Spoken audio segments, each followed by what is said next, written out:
Assalamualaikum warahmatullahi wabarakatuh. Pagi semuanya, ataupun kalian mau akses ini di jam berapa. Saya pada hari ini akan menjelaskan lanjutan ya. Ini penjelasan lanjutan dari apa yang sudah kita bahas di Zoom.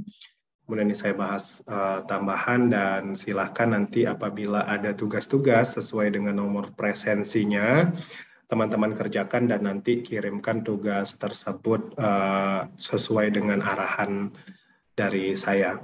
Baik, pembahasan kita masih lanjutan mengenai tentang kurikulum PAUD. Sebelumnya kita sudah pernah membahas bahwasannya tujuan kurikulum PAUD itu untuk mendorong perkembangan peserta didik. Ingat ya, kalau di PAUD itu kurikulumnya memang untuk mendorong perkembangan peserta didik untuk mempunyai kesiapan.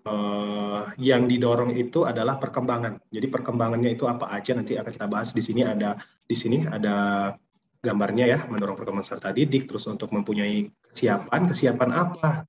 Kan itu ya, ada nilai agama, kemudian moral, agama dan moral, fisik motorik, kognitif, bahasa, sosial, emosional, dan seni. Nah, tetapi di kurikulum yang sekarang itu ada pergantian yang seni, itu untuk Pancasila, perkembangan Pancasila. Nah, teman-teman boleh, untuk sekarang kita yang ini masih difokuskan pada yang lama ya, kurikulum 2013.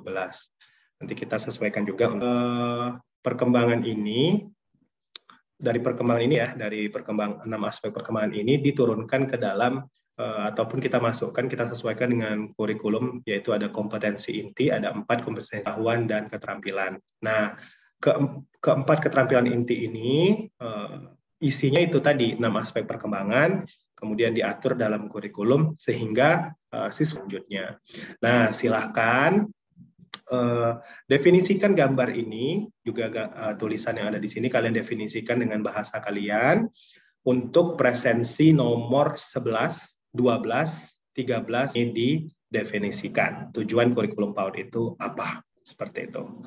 Boleh diambil dari apa yang sudah saya jelaskan ataupun kalian tambahkan dengan informasi-informasi dari luar. Nah, ini karakteristik kurikulum PAUD, ciri-cirinya direncanakan dengan sangat hati-hati ya, karena usia dini itu usia keemasan, jadi harus direncanakan dengan sangat hati-hati, kemudian harus menarik, karena PAUD yang sangat penuh dengan keceriaan, kemudian harus melibatkan banyak pihak, kemudian sesuai dengan perkembangan anak, menghargai budaya dan bahasa yang digunakan anak, menyeluruh, ya, kemudian mengarahkan pada capaian keluaran yang positif untuk semua anak dan dikembangkan berdasarkan atas hasil penelitian. Nah, silahkan untuk teman-teman yang tadi ada di nomor presensi 11 sampai 15, ciri-ciri ini ditambahkan, dimasukkan di sana, dituliskan ya. Oke.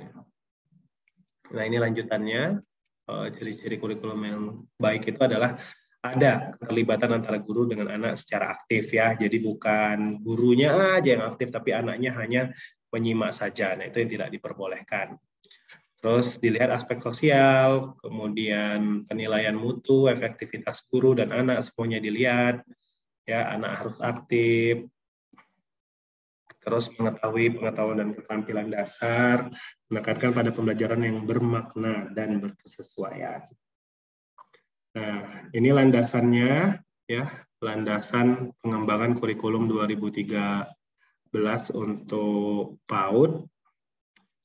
Landasannya itu meliputi ada landasan filosofis, ada landasan sosiologis, teoritis, yuridis, dan psikopedagogis. Ini landasan kurikulumnya. Nah, teman-teman sekalian yang berada di presensi nomor 1, 2, 3, 4, dan 5, silahkan yang nomor 1, teman-teman membuat penjelasan mengenai landasan pengembangan kurikulum secara filosofis.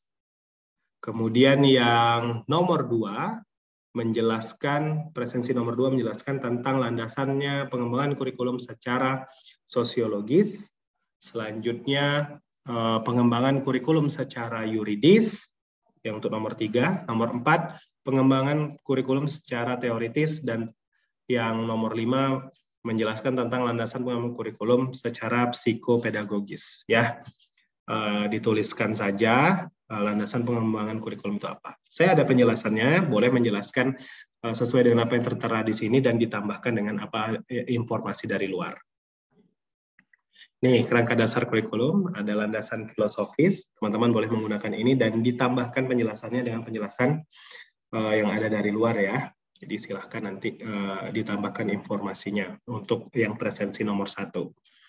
Ini untuk presensi nomor 2 tadi yang sosiologis, silahkan ditambahkan nanti ya. Itu juga yang pedagogis, kemudian ini yang teoritis, gitu ya.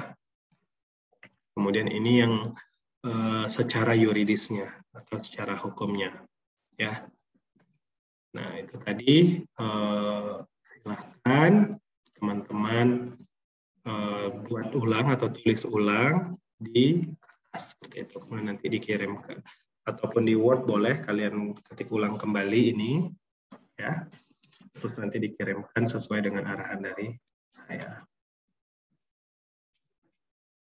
Nah, ini pengertian struktur kurikulum PAUD. Jadi, struktur kurikulum 2013 PAUD itu untuk perorganisasian ya, muatan kurikulum, kompetensi inti, kompetensi dasar, dan lama belajarnya.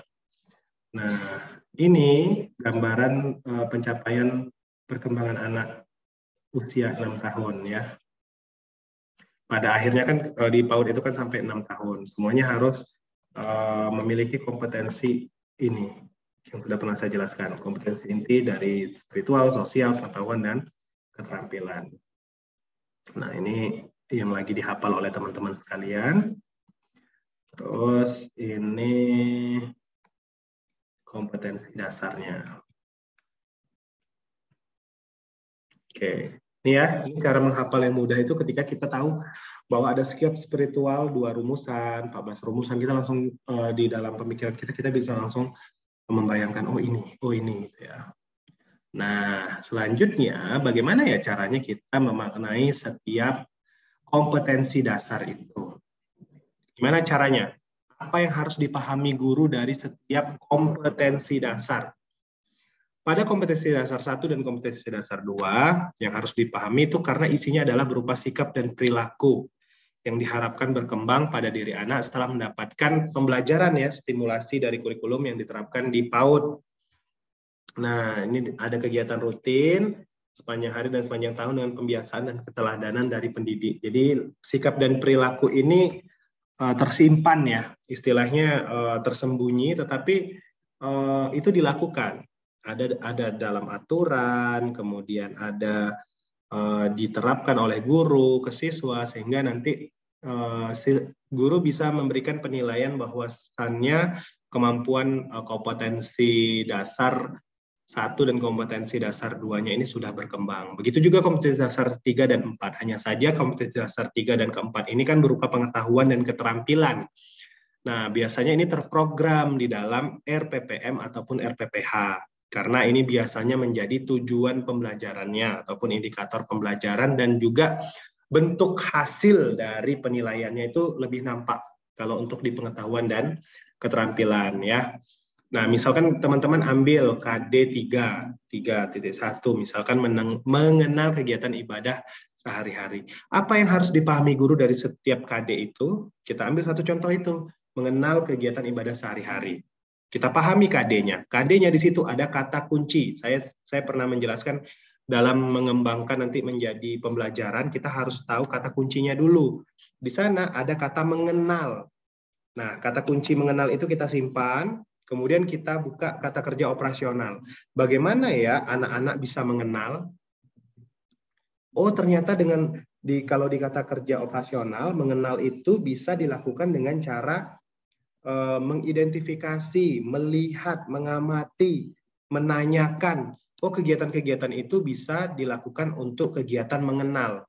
Nah, mengenal apa di KD tadi adalah mengenal kegiatan ibadah sehari-hari. Sehingga turunannya dari KD mengenal kegiatan ibadah sehari-hari, teman-teman bisa melakukan kegiatan 1, mengamati gambar, 2, menyanyikan lagu tentang agamanya ataupun tentang kegiatan ibadah. Kemudian 5, mendengarkan apa. 6, yang berhubungan dengan mengenal. Nah, sehingga diturunkan tadi bisa menjadi beberapa kegiatan yang hubungannya untuk mengenal kegiatan ibadah sehari-hari. Nah, itu cara kita memaknai ataupun memahami di setiap KD yang ada. Dihubungkan dengan nanti perkembangan anak ya, aspek perkembangan anak yang 6 tadi. Nah, ini silahkan presensi nomor 6, 7, 8, 9, 10 menuliskan ini kembali ya, apa yang sudah saya jelaskan ataupun juga dengan menambahkan informasi baru. Cukup ditulis saja apa yang harus dipahami guru dari setiap KD, langsung teman-teman jawab seperti itu. Untuk presensi nomor 6, 7, 8, 9 dan 10. Oke, untuk presensi nomor 20 sampai 25 silahkan menjelaskan lama belajar layanan PAUD. Nah, ini saya kasih jumlah waktu minimal layanan dalam 1 minggu di PAUD. Kemudian tolong ditambah dengan informasi lain ya, jangan hanya ini kalian kembangkan informasinya. Misalkan lama belajar layanan dari lahir sampai 2 tahun paling sedikit 120 menit per minggu. Itu bentuknya dalam kelas apa biasanya, atau apa alasannya hanya 120 menit per minggu. Nah, itu ditambahkan saja penjelasannya. Oke, selanjutnya ini indikator perkembangan ya. Indikator perkembangan anak untuk kompetensi dasar pada KI sikap spiritual dan KI sikap sosial tidak dirumuskan secara tersendiri. Tapi untuk pembelajaran mencapai KD ini dilakukan secara tidak langsung. Jadi tadi penerapan langsung gitu ya, tetapi melalui pembelajaran untuk KI pada pengetahuan dan keterampilan. Dengan kata lain, sikap positif anak terbentuk ketika dia memiliki pengetahuan dan mewujudkan. Jadi gini, kita mau mengadakan kegiatan mengenal kegiatan ibadah sehari-hari, tetapi nanti anak-anak itu ketika akan mengamati, misalkan dimulai dengan membaca Bismillah, kemudian dengan mengamati dia akan oh iya itu cara-cara ibadah, oh apa mengenal Tuhannya. Nah, kan itu berhubungan nanti dengan KI spiritual ataupun dengan KI sosial. Oh, anak itu nanti bermain ketika menyusun puzzle, mengembalikan ke tempatnya. Oh, itu berhubungan dengan kedisiplinan. Seperti itu maksudnya. Bedanya penerapan KI sikap spiritual dan sosial, kemudian dengan yang KI pengetahuan dan keterampilan, ya itu untuk indikator perkembangan. Nah, selanjutnya untuk apa namanya teman-teman sekalian, untuk ruang lingkup pengembangan kurikulum PAUD ini bisa dilihat di sini. Ini silahkan dituliskan kembali, kemudian ditambahkan ya, didefinisikan juga boleh, ditambahkan juga boleh informasi dari luar. Silahkan presensi nomor 26, 27, dan 28. Kemudian nomor 29, 30, itu 31 ya, 29, 30, 31 itu tugasnya adalah membedakan perbedaan kurikulum 2013 dengan KTSP. Kelebihan dan kelemahan kurikulum KTSP apa? Kelebihan dan kelemahan kurikulum 2013 apa? Jadi teman-teman hanya menjelaskan itu saja. Kemudian untuk presensi lainnya yang belum, silahkan diurutkan saja. Misalkan tadi yang belum 33 ataupun nomor berapa ya, yang belum saya sebutkan nomor presensinya secara berurutan. Selanjutnya misalkan nomor 33 menjelaskan model kelas berpusat pada anak. Nomor selanjutnya menjelaskan model keterampilan hidup, model BBCT atau sentra, kemudian model bermain kreatif dan model stimulasi. Misalkan ini presensi nomor terakhir ya. Kalau ini silahkan kalian hanya menjelaskan, boleh dalam satu lembar, jelaskan model kelas berpusat pada anak itu apa, model keterampilan hidup itu apa, gitu ya. Nah, silahkan ini dikerjakan, ditulis di Word ya, kemudian kalian copy, kalian taruh di kolom komentar di YouTube di bawah ini. Nama, kelas dulu, nama, NIM-nya, kemudian komentarnya berupa hasil yang sudah kalian ketik tadi, Kemudian kalian screenshot buktinya dan nanti dikirimkan ke e-learning. Bukti sudah mengerjakan ini. Yang dikirimkan ke e-learning nanti ininya aja ya, word-nya saja yang kalian kerjakan. Nggak usah di screenshot jadinya. Mohon maaf, saya lupa. Ya, nanti saya nggak usah di screenshot, saya cek sendiri saja di YouTube di bawah ini, kolom komentar kalian. Kemudian untuk Word-nya silakan nanti dikirimkan ke e-learning. Jika ada penjelasan yang masih kurang, silakan ditanyakan melalui ketua kelasnya, perwakilan ya, ditumpukkan dulu pertanyaannya, nanti saya jawab langsung ke ketua kelas masing-masing. Oke, silakan disesuaikan saja apabila kemarin di penjelasan ada perubahan nomor presensi seperti itu. Saya akhiri. Wassalamualaikum warahmatullahi wabarakatuh.